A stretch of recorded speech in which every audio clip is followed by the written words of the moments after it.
exposición de José Antonio Calvo, que, como acaba de decir, es profesor de esta universidad, es decir, mi compañero de fatigas. Así que, sin más preámbulos, tienes la palabra. Nos va a hablar de la Universidad de Salamanca, el contexto intelectual de Francisco Suárez. Sí, bueno, pues nada, lo primero, buenas tardes, buenos días. Voy a intentar ceñirme al texto que tengo escrito. Es una manera de no volvernos locos. Es un poco tarde ya, todos tenemos ganas de comer. Creo que agradezco, en fin, su presencia y su paciencia, y también la amabilidad de Victoriano Martín por haberme invitado a esta ocasión. Yo pido perdón por ser historiador, como decía antes Nieves, pues yo pido perdón por ser... ¿Se me oye? Sí, se oye por aquí, ¿no? Sí. Entonces, yo creo que va a cambiar un poquito de tono. Lo que pasa es que me parece que al hacerlo de otra manera, yo sabía la... y sabiendo la otra, intentar hacerlo más ágil. Voy a ir al texto para no perderme, y segundo, pues tenemos unas imágenes que siempre pues uno se aburre. ¿Qué sucede?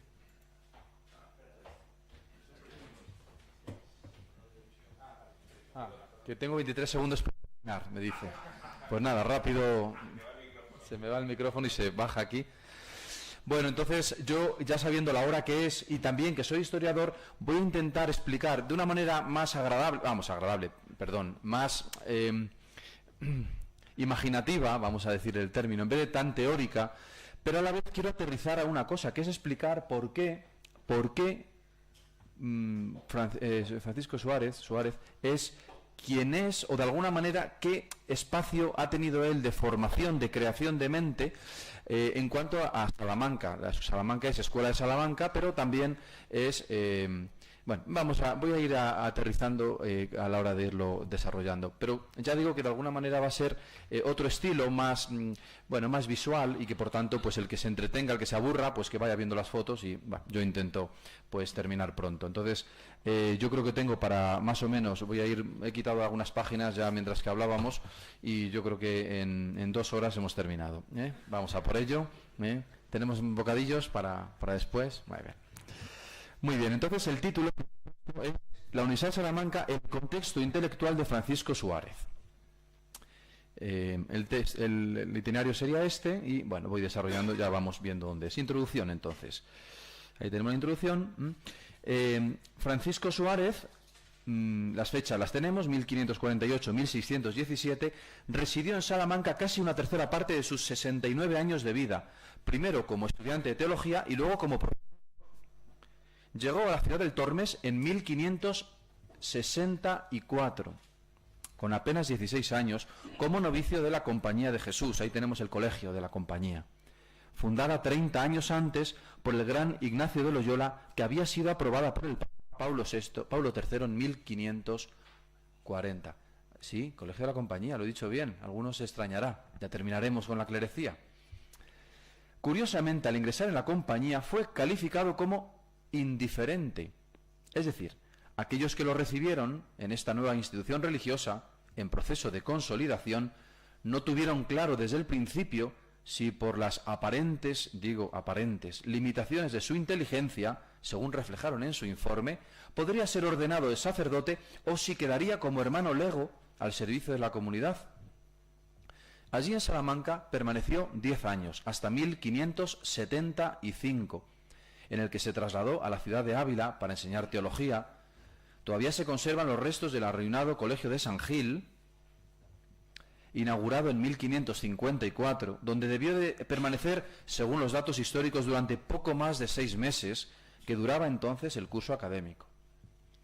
Después, por un largo recorrido por Segovia, 75, Valladolid, 76-80, Roma, 80-85, y Alcalá de Henares, 85-92, regresó a Salamanca entre 1593 y 1597, donde escribió las Disputaciones de Metafísica. Me da pena no haber podido acompañarles antes, también por las obligaciones académicas, publicadas en la ciudad al final de esta segunda estancia salmantina. Creo que la edición que he puesto es posterior, pero bueno, es que no encontraba otra. Esta es la que se conserva en la Universidad de Navarra. Esta obra, como se sabe, y no sé si habrá habido ocasión, creo que sí ha habido de sobra, de explicar, pues es la base, como hemos ido viendo, del pensamiento, o al menos entra en diálogo, que me ha quedado claro, con el justnaturalismo de Grodschio, de Hegel, de Heidegger, de Locke, bueno, en fin, este diálogo que veníamos trayendo hasta ahora, que yo no me meto. En este tratado sobre la metafísica de Aristóteles, que no me corresponde desarrollar a mí, revitalizó en parte la escolástica de la escuela de Salamanca, y uno dice, pero ¿no era él escuela de Salamanca? Bueno, estamos hablando de la segunda o de la, en fin, quizá la tercera, esto lo sabéis mejor vosotros. Francisco de Vitoria, Domingo de Soto y Tomás del Mercado. Suárez solamente pudo conocer en vida a este último, Tomás del Mercado, que al final de su docencia universitaria en Salamanca. En el 69, Mercado, que llevaba desde el 63 en esta universidad, publicó Tratos y contratos de mercaderes y tratantes, e inmediatamente partió para Sevilla para morir camino de México en 1575.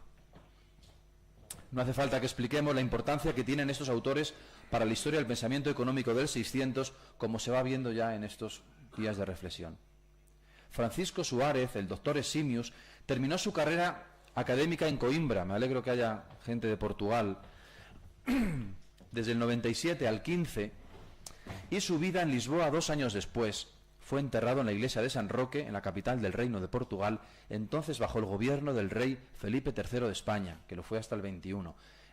Aclaro, no es que España se uniera con Portugal, ojalá, por la capital hubiera sido Lisboa, ojalá. Lo digo con todo el sentimiento porque ahora seríamos una gran nación y bueno, pues así tenemos dos a medias. Pero la gran capital hubiera sido entonces Lisboa, si Felipe II lo hubiera llevado a Lisboa. Aquí reivindicó que hubiera sido entonces una gran nación y ahora pues Lisboa desde el principio vio con amenaza la presencia castellana y lógicamente cuando Felipe IV tuvo que decidir entre Cataluña y Portugal, pues decidió que Cataluña se quedara en la Unión si Felipe IV levantara la cabeza. Bien, a lo mejor hubiera apostado por Portugal entonces. Se está grabando, ¿verdad? Allí escribió la mayor parte de sus obras, entre otras, el Tractatus de Legibus, que se ha aparecido aquí, Ac Deo Legislatore, en la que fundamentalmente defiende la idea del pacto social y la revisión de la soberanía entregada a Dios, no a unos pocos individuos, sino a toda la comunidad política, como seguramente hemos tenido ya ocasión de hablar y se hablará más en estos días. No sé si puedo leer y beber a la vez. Vamos a ver un poquito. Es que las clases al final terminan de la mañana. 2. La universidad que conoció Suárez, la herencia medieval.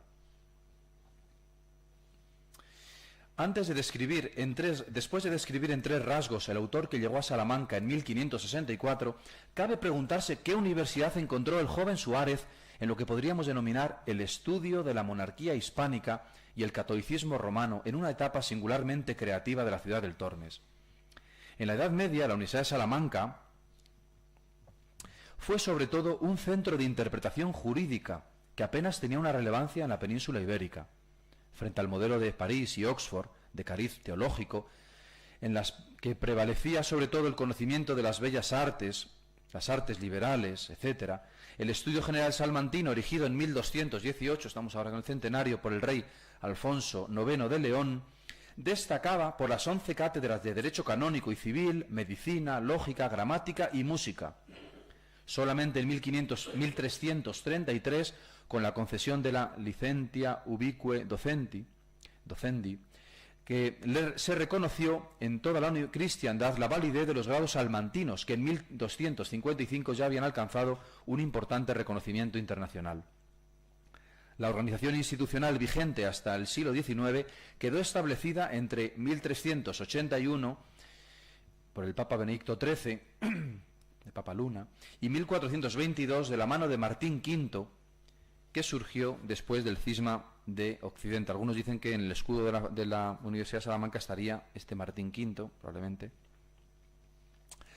En ella se indicaba que el rector ejecutivo debía ser un estudiante, asesorado por un consejo de otros 8 universitarios que representaban a otros tantos territorios o naciones elegidos anualmente. Es decir, los alumnos eran los del consejo de la universidad. Pero es que el rector también era un alumno. O sea, que no perdáis la esperanza a los alumnos. A finales del siglo XV, esta estructura generó un sistema de contrapeso docente en el que los profesores empezaron a participar también en los claustros de diputados y plenos, que podría asimilarse a lo que hoy reconocemos como la Junta de Gobierno. En estos claustros había 10 catedráticos ordinarios. He traído la foto de la Universidad Pontificia porque hoy teología se ha perdido en la universidad pública, con plazas en propiedad y otros tantos elegidos entre los profesores auxiliares, los graduados y los estudiantes. Al frente de ellos estaba el primicenio como presidente del claustro de catedráticos. Junto a esta estructura de gobierno cobró cada vez más importancia la figura del maestrescuela de la catedral, elegido con validez vitalicia como representante del pontífice, que actuaba como juez del estudio salmantino tanto en lo civil como en lo criminal. El maestrescuela también tenía la potestad en la colación de grados. La financiación de la universidad, ahí tenemos un poco el archivo, que es donde se conserva toda la gestión de la universidad en esta época, que participaba de las tercias reales de los diezmos del obispado de Salamanca, permitió una cierta autonomía institucional. Esto también tuvo su contrapartida negativa, pues la variación económica de la diócesis repercutió negativamente sobre la fortaleza económica del estudio. Hasta 1439, los profesores auxiliares no recibieron emolumentos por su trabajo académico, o sea, no cobraban los profesores, sino que sobre todo se financiaban a través de beneficios eclesiásticos que completaban una ciertamente frágil situación económica personal. Con la mejora de la situación económica de la universidad, las cátedras también aumentaron. De las 8 plazas de catedráticos dotadas en 1395, se pasó en el siglo XV a 24, con predominio de las disciplinas canónicas, habida cuenta de la presencia casi absoluta de clérigos. La Facultad de Teología inició su andadura entre 1381 y 1386, confirmada en 1416, también por el Papa Martín V, aunque los teólogos podían estudiar en los respectivos conventos de franciscanos y dominicos, entre los que se convalidarían después los cursos superados. 3. Métodos pedagógicos, profesores y estudiantes al final del medievo. El método pedagógico, al igual que en las demás universidades europeas, sobre todo Bolonia, estaba formado por las lecciones, las repeticiones y sobre todo las disputaciones. Cada uno de los 3 modelos representaba una metodología diferente. El comentario crítico de algunos textos clásicos, como el derecho civil y romano, el corpus juris civilis, y bueno, el civil y el canónico, el derecho pontificio, juris canonici, los textos grecolatinos y griegos, sobre todo Aristóteles, las conferencias públicas de los catedráticos y profesores de renombre, los ejercicios dialécticos entre estudiantes. El latín, como lengua vehicular universitaria, facilitó el intercambio de obras, tanto a nivel nacional como sobre todo en el universo europeo. En el siglo XV, por primera vez, la universidad consiguió los primeros edificios. Estoy poniendo siempre fotos que conoció Suárez, espacios que conoció Suárez. Estoy precisamente recreando también un poquito lo que él pudo trabajar. Hasta entonces, los profesores dictaban sus lecciones por diversas salas de la catedral o de otras dependencias alquiladas. No había un sitio físico. Bueno, sí que había un físico, pero no era propio. Los alumnos, una vez adquirido un cierto conocimiento, se presentaban a las diferentes pruebas de grado, no de curso, para alcanzar el bachiller, la licenciatura o la maestría, doctorado sería, ¿no? Los grados mayores solo se podían alcanzar en el examen de licenciatura en la capilla de Santa Bárbara. Ahí tenéis todavía la silla donde se sentaban esa noche para ir pensando un poco. Está desgastado, el obispo está desgastado los pies. Se sentaban para que les inspirara. Lo que se mantuvo desde la Edad Media hasta el siglo XIX. No debe pasar desapercibido un hecho importante. Los canonistas salmantinos del siglo XV participaron en los concilios generales de Constanza y Basilea y allí defendieron algunas posiciones fundamentalmente conciliaristas. Pero esta perspectiva quedó muy matizada a principios del siglo XVI, sobre todo cuando el estudio sobrevivió después de un profundo periodo crítico, solo gracias al apoyo indiscutible del Papa de Roma. El espíritu humanista de Salamanca atrajo en principio al propio Antonio de Nebrija en 1460 y tras su paso por Bolonia en 1473, ya como profesor de retórica y gramática. pero la persistencia de los métodos docentes clásicos y el estudio jurídico fundamentalmente canónico y romanista terminó con él entre las aulas de la nueva Universidad Cisneriana de Alcalá, iniciada en 1508. Veremos 1499, pero empezaron las aulas en el 8, las clases en el 8. Allí, en 1502, Nebrija colaboró con Cisneros en la versión latina de la conocida Biblia Políglota Complutense, que se publicó en el 21, ya después de haber muerto Cisneros. En Salamanca se abrió la imprenta en 1472, pero la dependencia de las publicaciones extranjeras se mantuvo durante los siglos XVI y XVII. Conviene destacar un dato sociológico significativo. En la Universidad de Salamanca, en el siglo XVI, no había ninguna mujer. Según la mentalidad heredada de la Edad Media, el ejercicio racional no era compatible con la naturaleza femenina. Tampoco el número de varones era excesivo. En el siglo XII, en Bolonia, estaban matriculados unos 10.000 alumnos. A finales del siglo XIV, Salamanca apenas llegaba a los 600. Y en el siglo XVI, cuando llegó Suárez, los estudiantes serían alrededor de 2.000. Ahí tenemos un Martín de Cervera, unas puertas de una... Máximo 2.500. Solamente hacia 1597, cuando partió hacia Coimbra, el número de inscritos en el estudio salmantino llegó a los 5.000, para bajar de nuevo hasta los 2.000 a finales del siglo XVII. El número era pequeño realmente. Los clérigos, sobre todo los canónigos y otros prebendados, eran mucho más numerosos que los laicos. Se agrupaban por naciones, fundamentalmente 4. Las diócesis gallegas y portuguesas, las leonesas, las de la provincia eclesiástica de Burgos y las de Toledo. Los aragoneses eran mínimos y los extranjeros prácticamente nulos. Un portugués no era extranjero, en Salamanca no era extranjero. Era de la nación portuguesa, que era miembro de pleno derecho, claro, de la nación del estudio salmantino. Cada una de las llamadas naciones ofrecía al rector 2 consejeros que le facilitaban el empleo de dirigir la universidad. 4. La primera universidad española. Algunos rasgos estudiantiles. Este legado fue heredado casi íntegro en la Universidad de la Modernidad que conoció y vivió como siglo de oro salmantino el joven jesuita que nos reúne.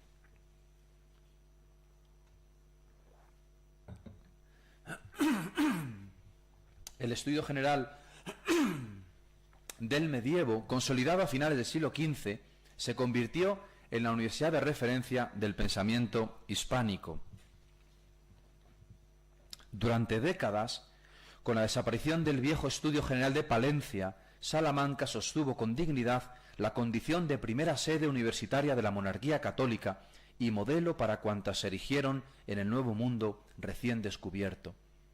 Cuando murió Francisco Suárez en 1617, en la península ibérica existían alrededor de 32 instituciones de educación superior con grados universitarios reconocidos, entre ellas Salamanca, con una oferta académica rica y variada y con las cátedras mejor pagadas, era también la universidad más internacionalizada a la que llegaba un alumnado de más variado tanto en el campo de derecho, civil y canónico como de la teología. Allí llegó el joven estudiante granadino en 1564, con 16 años cumplidos para ingresar en el Colegio de la Compañía, que, a pesar de llevar fundada apenas 30 años, rivalizaba ya con las órdenes clásicas, aquí ponemos los dominicos, claro, de la ciudad, tanto franciscanos como sobre todo dominicos, así como tantas obras y otras que habían ido congregando alrededor del estudio, sobre todo benedictinos, bernardos, canónigos regulares, agustinos, jerónimos, carmelitas, trinitarios y mercedarios. La condición de novicio de la Compañía le eximió de tener que buscar alojamiento, como hacían tanto los afortunados residentes en colegios mayores, arzobispo y tenemos, de la ciudad, siempre con beca, como los demás estudiantes, laicos y sacerdotes seculares, muchos de los cuales recurrían a la conocida institución del pupilaje, que tanto juego ha dado a la literatura picaresca del siglo de oro español. Este hospedaje tutelado, austero, dedicado al estudio, estaba destinado a ciertos estudiantes con algo de capacidad económica, normalmente juristas, entre los 15 y los 23 años aproximadamente. Según esta misma literatura, estos alojamientos eran ocupados por estudiantes con armas, a veces en medio de una limpieza y aseo poco recomendable, con sábanas sucias y comidas de pan duro y verduras amargas.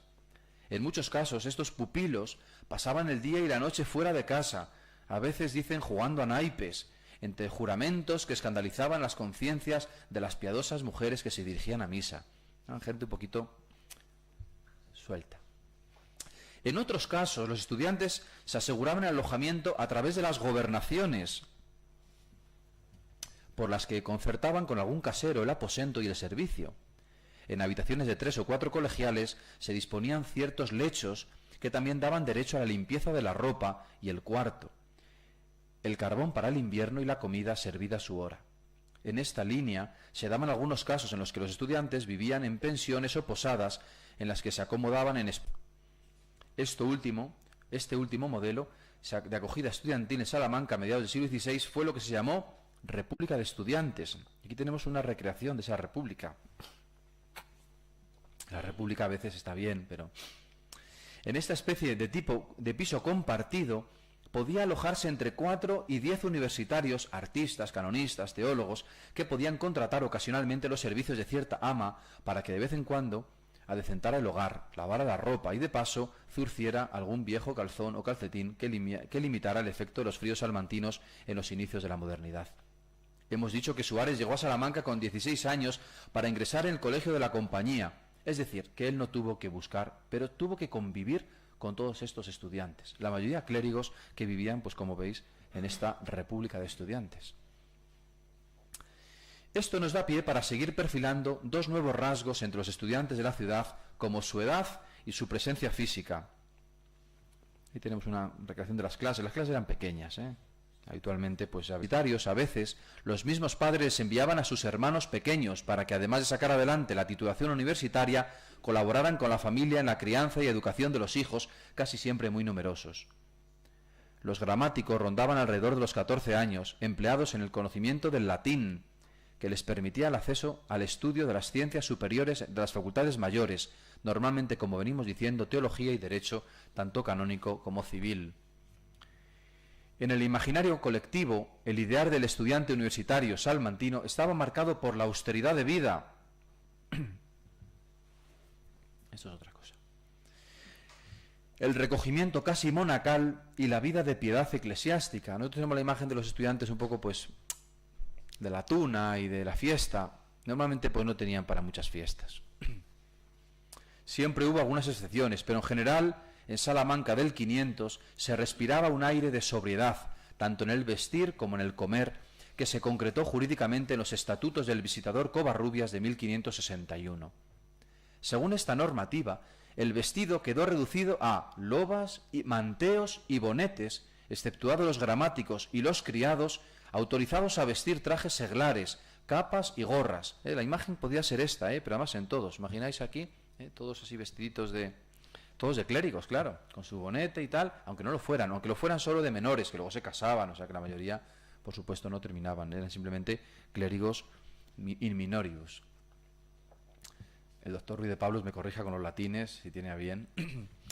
A finales de siglo se generalizó la obligación de vestir sotana de clérigo hasta el tobillo, ceñida, siempre bajo el manteo. En el fondo era una manera de evitar la proliferación de trajes caros, con prohibición de uso de sedas, adornos preciosos, camisas labradas y sayos o calzas de color. En esta austeridad uniforme de legislación solamente se percibió cierta diferencia con los hábitos de las órdenes religiosas y en las becas de los colegiales. Por eso he puesto una concesión de becas, no tengo la de entonces, de San Bartolomé, Cuenca, Oviedo y Arzobispo. Es verdad que ahora se pone en las universidades. Esto es una cuestión de los colegios mayores. Cada colegio tiene su color y cada colegio pues se le entrega esa beca distintiva como colegial. Naturalmente no debemos pensar que todo esto se cumpliera con exactitud. Las quejas a principios del siglo XVII se centraban en la condena de ciertos estudiantes que llevaban sombreros, ¡qué escándalo!, trajes indecentes con bordados y colores, portaban armas prohibidas y se rodeaban de criados y lujo en lugar de asistir a las clases preceptivas. En 1422, el Papa Martín V había prohibido las armas entre los estudiantes de Salamanca, pero muchos ocultaban bajo sus camastros espadines y dagas con los que defenderse, y muchos, según las denuncias de la época, llevaban alcabuces y pistoletes que dejaban ver con motivo de alguna algarada nocturna en las que se veían involucrados con frecuencia. El fuero universitario les protegía, pero también les exigía una serie de condiciones que asumían desde el mismo día en que formalizaban la matrícula. Uno llegaba al fuero eclesiástico para los de derecho, o sea, se convertía en estudiante, le daban un papel en el momento que hacía la matrícula, ¿no? Y eso ya le hacía tener un derecho propio. Un derecho propio no del Estado, sino de la propia universidad.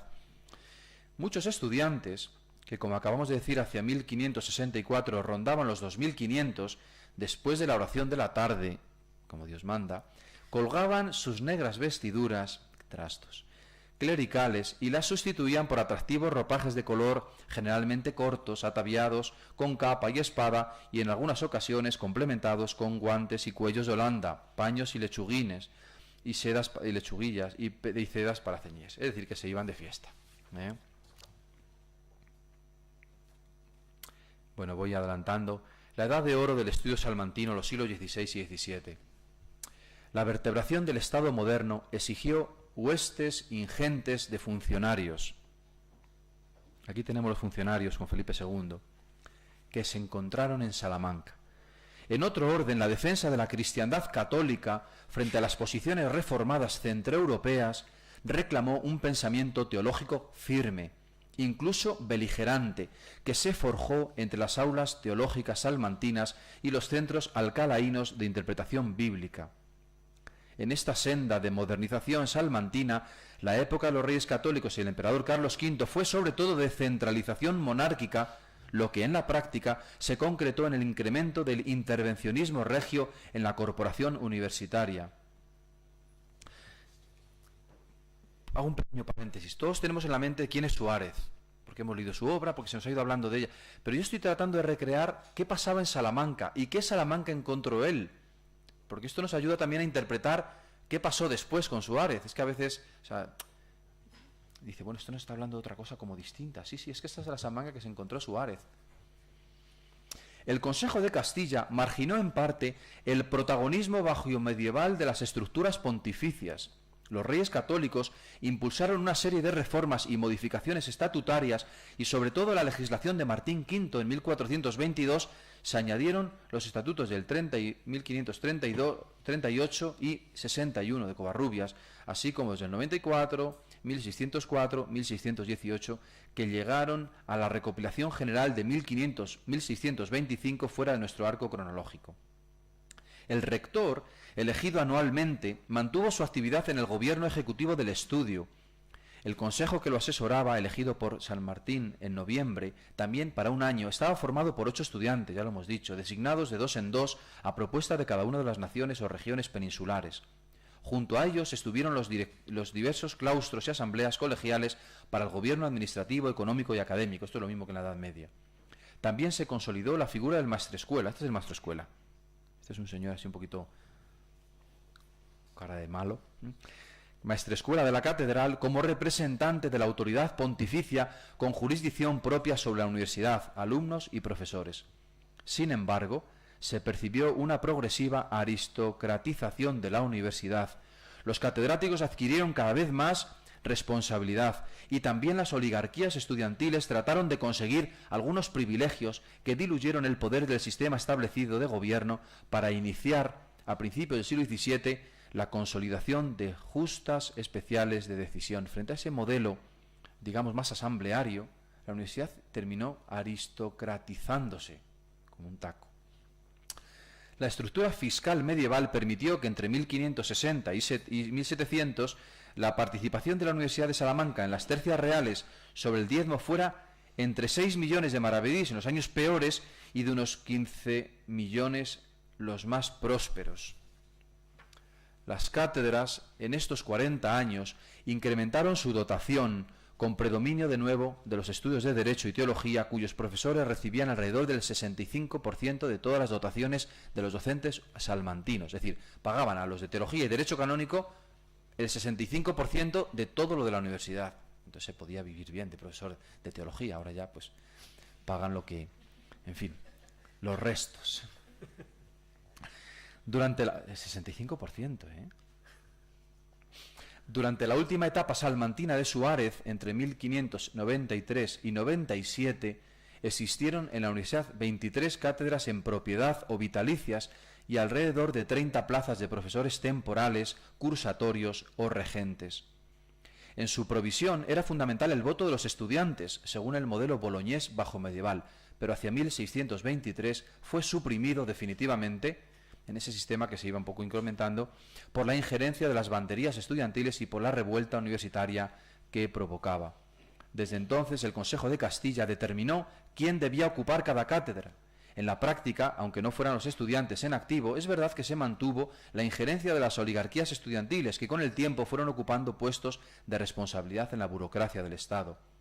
Los universitarios, que se presentaban para el ascenso a los cuerpos de la burocracia estatal, entraron en coalición de intereses con los altos representantes de este mismo Estado. Entre otras perversiones del sistema, se empezó a percibir que cuando los altos burócratas proponían a diversos estudiantes a las cátedras y puestos de responsabilidad universitaria, esperaban conseguir como contrapartida la concesión de becas de estudio de los diferentes colegios mayores salmantinos para sus familiares y protegidos. Es decir, que al final decidían también las oligarquías, pero eran los estudiantes, porque de alguna manera las oligarquías decían quiero que nombres a este, y los estudiantes proponían, y bueno, pues en fin, había esa especie de injerencia. Terminaba siendo un poco, porque claro, terminaban nombrando a los que ellos querían. En fin, bueno. La capacidad de influencia suprimió el mérito y la mediocridad superó el interés por el estudio, por lo que los meritísimos estudiantes manteístas que no tenían capacidad de acceder a las becas de los colegios mayores terminaban desmoralizados bajo la bota de los intereses de unos pocos. Pero esto sucedió cuando Suárez ya había partido de la cátedra de Coimbra para no volver a Salamanca. Rápidamente, paso un poquito por alto, me he saltado un par de páginas. La Escuela de Salamanca Francisco de Vitoria, yo creo que la tenemos todos en la cabeza. Voy a decir 4 rasgos. Según lo que venimos desarrollando, el perfil de la Universidad de Salamanca que conoció Suárez giraba sobre todo sobre el derecho canónico y el derecho civil para el ejercicio de los diversos grados de responsabilidad en la burocracia estatal. Sin embargo, esto no impidió que a principios del 16 Salamanca aceptase con agrado la propuesta humanista de Alcalá, fundada en 1499 por el cardenal Cisneros, que empezó su andadura en 1508. No hace falta explicar demasiado cómo a mediados del 16, en la confluencia del derecho, la teología, sobre todo de corte tomista, la lógica y las lenguas, surgió la llamada Escuela de Salamanca bajo el patrocinio de Francisco de Vitoria. La interpretación de la naturaleza del poder y la justicia, el derecho de la persona y el Estado, la comunidad internacional, el derecho de gentes, la solución de los conflictos internacionales y el concepto de guerra justa, la teoría sobre el préstamo, el interés, el precio justo, son algunas de sus aportaciones más relevantes, tanto para el horizonte de la civilización europea como para la gestión de los nuevos territorios más allá del Atlántico.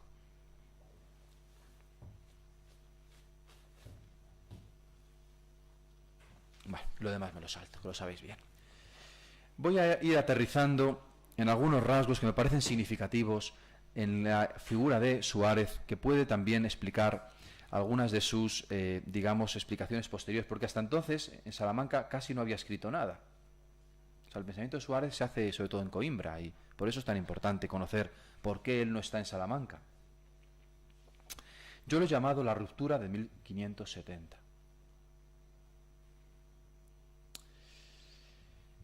Todo este crecimiento de la Universidad de Salamanca durante la primera mitad del siglo XVI experimentó lo que podríamos calificar como la crisis de 1570, ya que cogió de lleno a Suárez en su etapa formativa entre 1564 y 1575 y fue heredero en sus consecuencias durante su etapa magisterial entre el 94 y el 97. Vamos a detenernos un momento en su consideración. En este momento, hacia 1570, se produce en Salamanca un giro radical hacia posiciones fundamentalmente rígidas contra el renacimiento humanista de los primeros decenios del siglo XVI. En 1560 había muerto Domingo de Soto, que en un sentido cerró la etapa dominica de la Escuela de Salamanca, con la excepción tal vez de Domingo Báñez y pocos más. Luis de Molina, que podríamos denominar las fechas las vemos ahí, junto a Suárez como uno de los grandes representantes de la Escuela de Salamanca en su fase jesuítica, conimbrigense sobre todo, se había trasladado en el 53 a la Universidad de Alcalá y desde allí, sin volver a Salamanca, se trasladó directamente a Coimbra.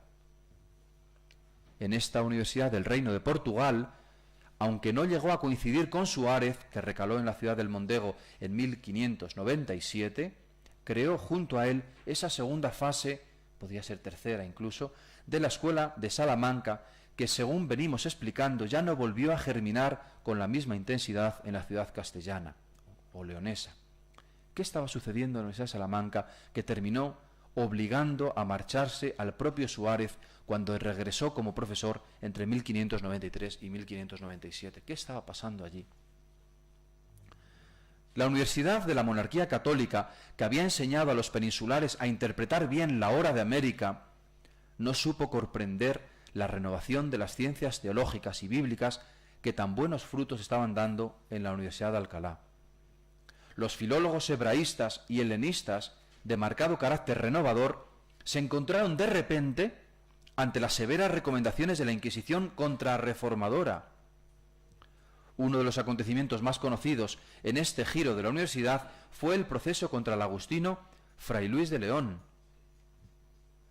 que le llevó a la cárcel de Valladolid entre 1572 y 1576, acusado de traducir el Cantar de los Cantares sin el permiso correspondiente. No era solo eso, claro. Pero Europa vivía una relación convulsiva por la Reforma protestante que llegó a afectar a todos los órdenes culturales, religiosos, políticos y sociales. Es verdad que en España antes se ha dicho que había muchos, no había tantos. Sevilla, Valladolid, 2 docenas, 3 docenas. Pero el miedo estaba ahí.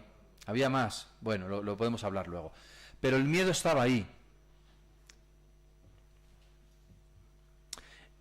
Digo, me refiero a los procesos, sobre todo, que hubo. Bueno, aquí ya me corrigen luego. En Salamanca se impusieron como respuesta las posiciones más rígidas del catolicismo romano, en una síntesis del aristotelismo tomista y del romanticismo jurídico, en una especie de neoescolástica encorsetada que aseguraba por el aburrimiento de los textos clásicos la sana doctrina contrarreformadora. El mos italicus invadió todo el imaginario colectivo salmantino. La exigencia de fidelidad transformó la universidad de vanguardia renovadora en un centro de formación técnico para las oposiciones a la práctica profesional jurídica. El pensamiento en muy pocos años fue sustituido por la jurisprudencia práctica. Seguramente, otra de las manifestaciones de aquella nueva situación fue la condena de Clemente VIII en 1594 de la propia polémica de Auxilis, que enfrentó durante años, a finales del siglo XVI, a Suárez y sobre todo a Luis de Molina contra Domingo Báñez y los dominicos salmantinos. El Papa impuso no la condena de los polemistas, no condenó a las partes, sino que condenó al silencio a las partes. En 1507, Paulo V les prohibió las condenas respectivas y las calificaciones de heréticas de las propuestas del contrario. No se acabó con la herejía, si es que la había. Se acabó con el debate y la vida universitaria. Yo estoy pensando en un Suárez, creador, creativo. ¿Qué hace él allí?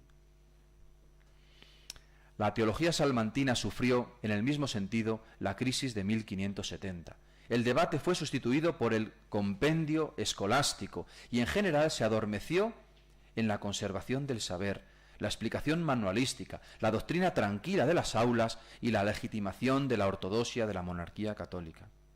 La vanguardia del 600, el racionalismo filosófico, la ciencia experimental natural se ahogó entre las estructuras formativas de los cuadros jurídicos y administrativos de la monarquía y de la Iglesia españolas.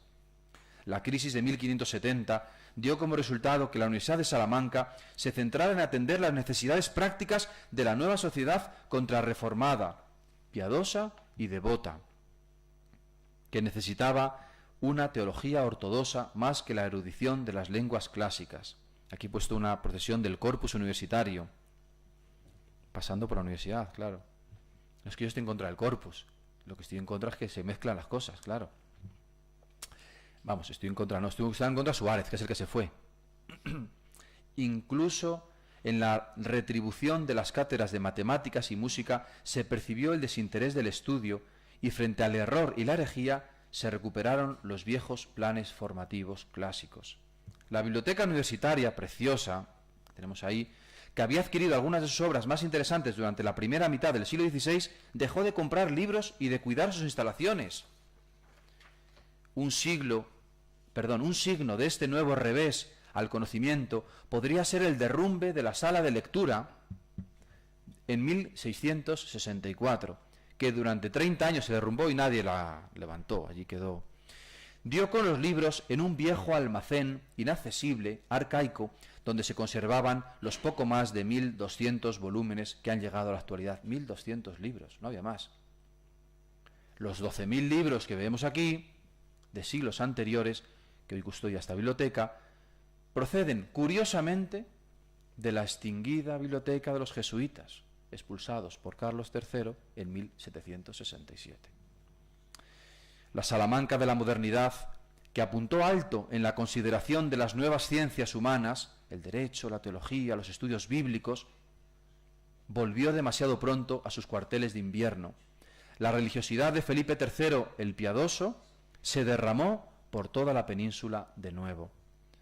Antes que ciudad universitaria, Salamanca fue capital, ciudad de la monarquía católica, cuya experiencia impregnó toda la vida del 600.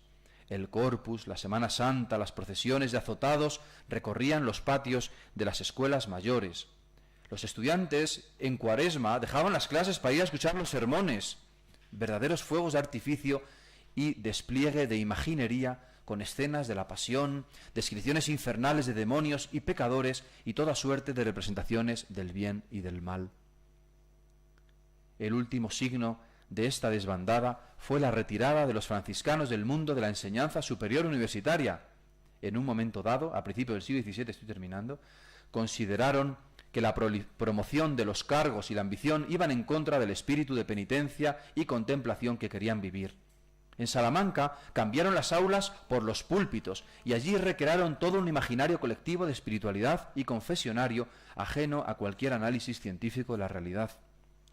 Los mismos hospederos daban parte en sus declaraciones sobre la piedad de los estudiantes que acogían, de los que llevaban por cuenta si iban a misa y confesaban como estaba mandado, y si cumplían, entre otros, con los deberes de castidad que tantos quebraderos de cabeza traía a la juventud. Claro, yo estoy pensando, estoy terminando, me quedan 3 minutos. Estoy pensando en un Suárez que se ha formado en esa gran escuela de Francisco de Vitoria, de tantos que están, y que le ha abierto tantos, que ha vuelto a Alcalá, que ha encontrado esos escritores, ese pensamiento, que ahora vuelve a Salamanca y se encuentra con otra Salamanca. Conclusión.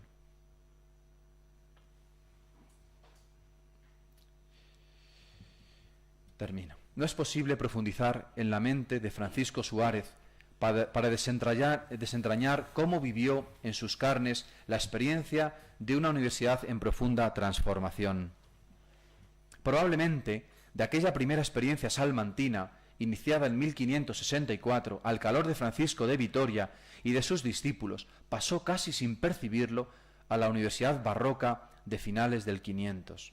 En 1575, a pesar de la condena de Fray Luis de León, Suárez debió de marchar de la ciudad camino de Ávila, Segovia, Valladolid y Roma, sin terminar de percibir esa crisis existencial de la que quedó marcado el estudio salmantino casi hasta la actualidad.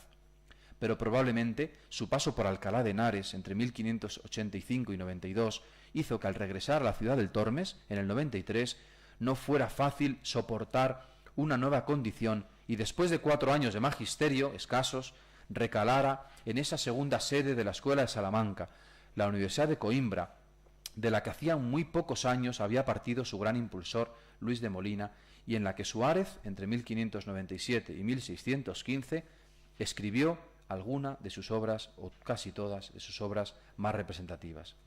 pero esta es otra historia que ya contarán otros.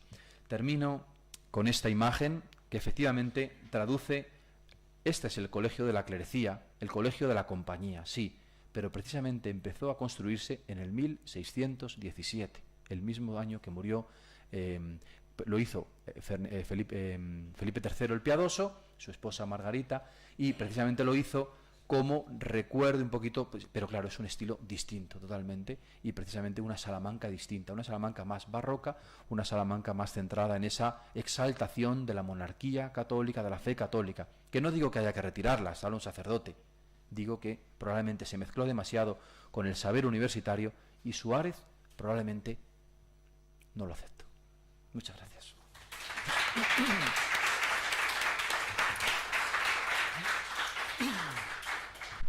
Muchas gracias, José Antonio. Al menos para mí ha sido novedoso. Pero dentro de la sala tenemos a gente que es especialista no solamente en la Escuela de Salamanca, sino también en la historia de la Universidad de Salamanca. Me estoy refiriendo al profesor José Barrientos, que está aquí, que no logré que se animara a presentar un papel en este congreso, pero de cualquier forma muchas gracias por estar aquí, Pepe. Y nada, ¿alguna pregunta? ¿Tenemos tiempo? Lo sabía. Creo que me has provocado. No quería intervenir realmente porque serían muchas cosas las que tendría que decir. No tenemos tiempo porque ya solo voy a referirme a lo que él ha querido presentar la universidad como la universidad que conoció Francisco Suárez. Yo lo único que me pregunto es si realmente Francisco Suárez alguna vez fue alumno en la Universidad de Salamanca. Porque habrá que verlo si él está matriculado. Yo solamente he recurrido al año 71 porque en el año 71 Fray Luis León explicó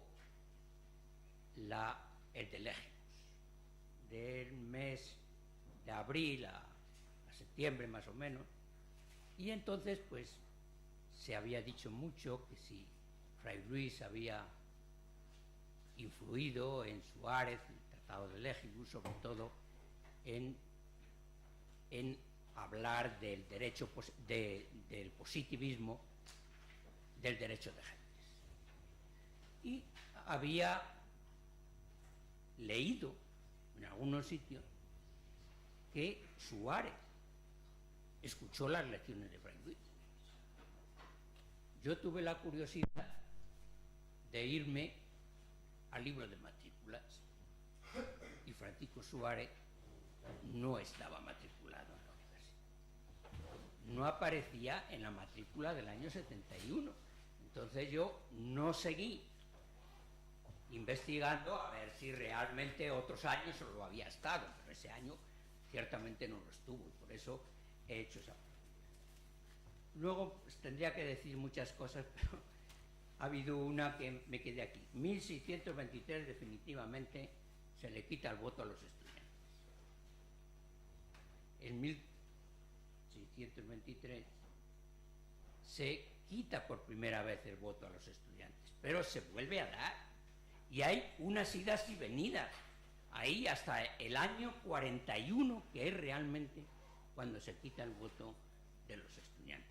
Y luego, a mí me parece que cuando se ha hablado que es una universidad muy pequeña, en cuanto al número de alumnos, a mí me parece que las cifras que ha dado son exageradamente pequeñas, reducidas, porque también, digamos, ahí en la biblioteca, creo que cuando ha puesto la sala de la biblioteca, ha dicho que si hay 12.000 volúmenes o 12.000 y pico, he creído entender.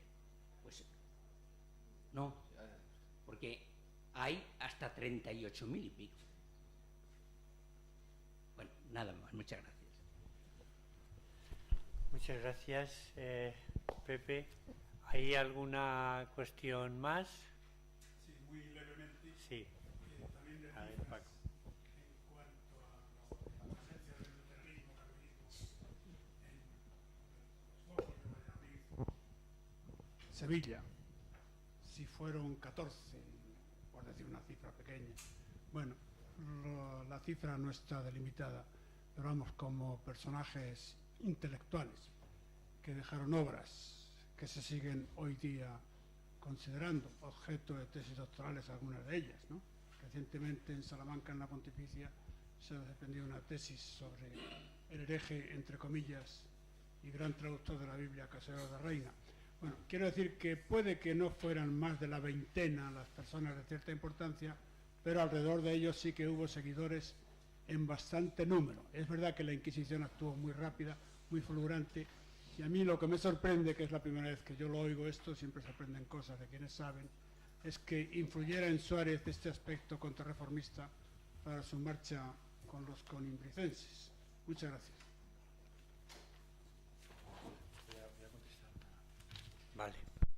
No, vamos a ver, bueno, evidentemente he tratado de recrear ese ambiente precisamente porque yo también tengo la duda de si fue alumno oficial, y por eso lo he dicho al principio, que lo he dicho muy rápido, que muchas veces, estoy contestando el primer, pues porque muchas veces los estudiantes no llegaban a ser, matricularse. Él era del fuero eclesiástico por ser clérigo, por ser jesuita, novicio jesuita, y por tanto él estaba sujeto a un fuero distinto, pero además